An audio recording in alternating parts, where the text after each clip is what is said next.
Ladies and gentlemen, boys and girls of the YouTube world, CJ Rose's back in the building. Welcome back to the channel. All right, so I'll let you know now. This week, you're going to get 4 videos from me. This week. And of course, with my little videos that I still got to put out anyway, so you get a little sprinkle of that. You're going to get the video right now we're about to talk about. NXT Vengeance Day is this Saturday. So you're going to get the prediction video probably tomorrow. You'll probably get that tomorrow. The official WrestleMania, the first official WrestleMania match has been made. So we're going to talk about that. And I also need to talk about the releases that happened this past weekend. I actually didn't get a chance to talk about it. I worked both my jobs on Saturday, so I didn't really have a chance. And I worked Monday, so I was exhausted the whole weekend. And of course, Sunday was the Super Bowl, so I kind of was really mostly focused on that. But other than that, yeah, that's what you're gonna be preparing for on this channel. So get ready for that.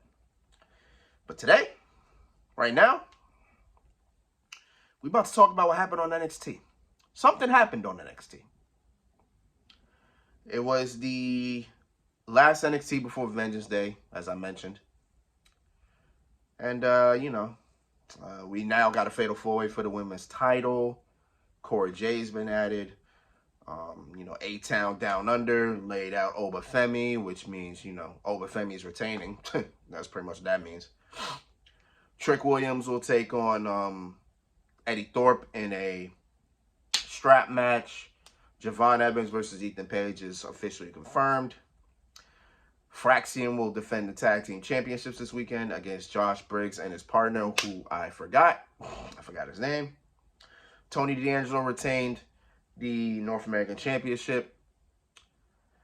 Then he got jumped by Izzy Dane, who turned his back on him, and then Shawn Spears and his little clique.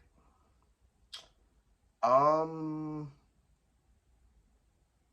J beat Bayley. Zarya beat Nikita Lyons. Yeah, that's pretty much it. But we're not here to talk about none of that. Because we just had a bombshell dropped on us. Or me. A bombshell dropped on me. I'm pretty sure a lot of people predicted this, which everybody thinks they're up there, they're Notre Dame or some shit. But Vic Joseph was listing the Vengeance Day card. And as he was getting to the third match, all you hear was, well, now this feels right.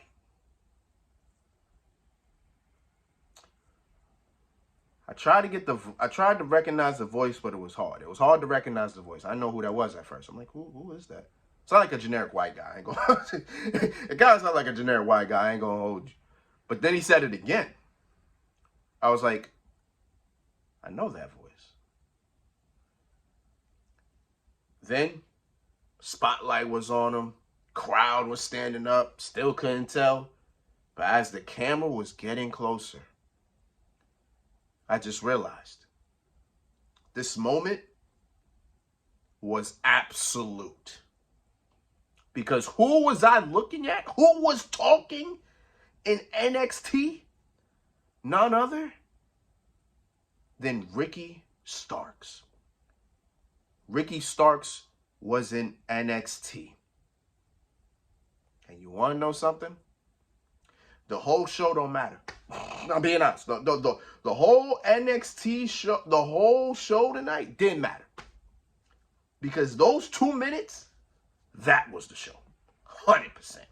I don't care how anybody feel. That was the show. But he didn't really go crazy. I mean, you know what I'm saying? He just gave us like a little, like small, just a little taste, just a little taste, of what to expect, Ricky being his charismatic self. He said, NXT is the hottest brand going, so why not have the hottest free agent on the show? Then he said, I know y'all been asking when will the revolution be televised. I'm here, ain't I? He didn't officially say it, but damn it, he might as well have. So, Ricky Starks is in NXT. Okay. All right.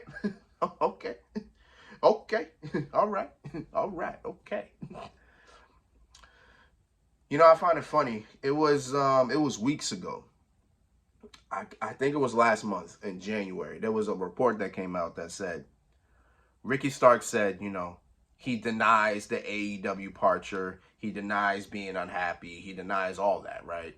He just didn't know what the future held, right? That's all he said. But he denied him being away from AEW. And I just saw that and I said, come on, Ricky. Come on, Ricky. You BSing me, bro. But at the same time, I kind of just kept my eyes closed and just kept it moving. Because I don't want to,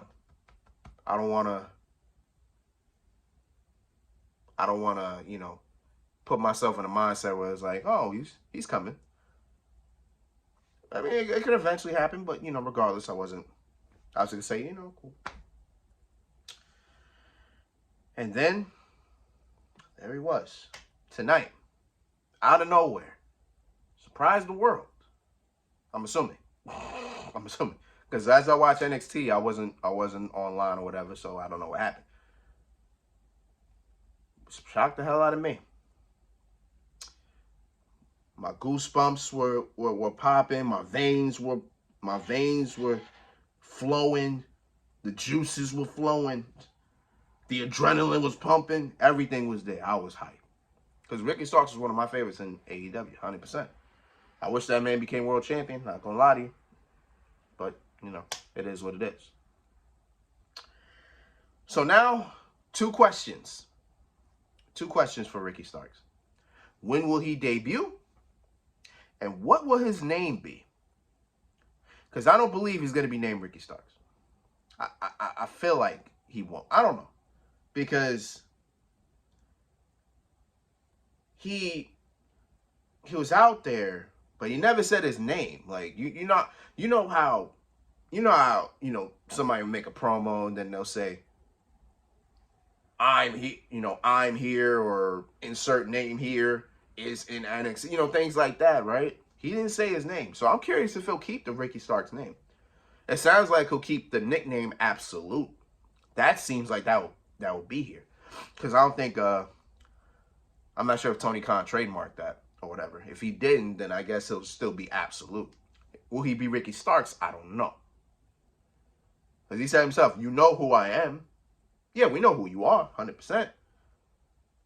But that might not be his name. And I don't know what name he'll have. That's the other thing. I don't know what name he'll have, but we'll see, right? That's for the future. We'll see what happens. I'm excited. You know, it couldn't come at a better time, you know what I'm saying? Because, you know, there's a small crop of stars that will be moving up to the main roster. That's a small crop because at the moment, it's only Roxanne Perez and it should be Trick Williams. So those would be the only two that, you know, head up to the main roster this year, you know. So once that happens, you know what I'm saying? Once that happens, then, you know, Ricky Starks can just be in place of Trick Williams, which kind of works out, right? Because, you know, both of them are charismatic as hell. You know what I'm saying? So it works out. You know what I'm saying? Maybe he'll debut at Stand and Deliver. That actually probably sounds like the best. Actually, that sounds like a great idea. Ricky Starks at Stand and Deliver. What will he be doing? I have no idea. But I feel like that's where he'll debut. And we'll leave it at that. We'll leave it at that. But man, what a bombshell. What a bombshell. What a moment. I'm hype. I'm ready. All I'm going to be asking myself every Tuesday is, where is Ricky Starks? Where is Ricky? Ricky, where are you? You know what I'm saying? But it is what it is, man. Just want to come out here and just talk about that for a little bit. But yeah, that's all I got. So until then, it's been Rose, man. Thank you for watching. Thank you for all love, support. As always, I will be back tomorrow. NXT Vengeance Day predictions will be up, as well as I will talk about the releases that happened on Saturday afternoon. We'll definitely talk about that. Then probably Thursday, we'll talk about Jey Uso versus Gunther. So yeah. So until next time, peace, love 100. You heard?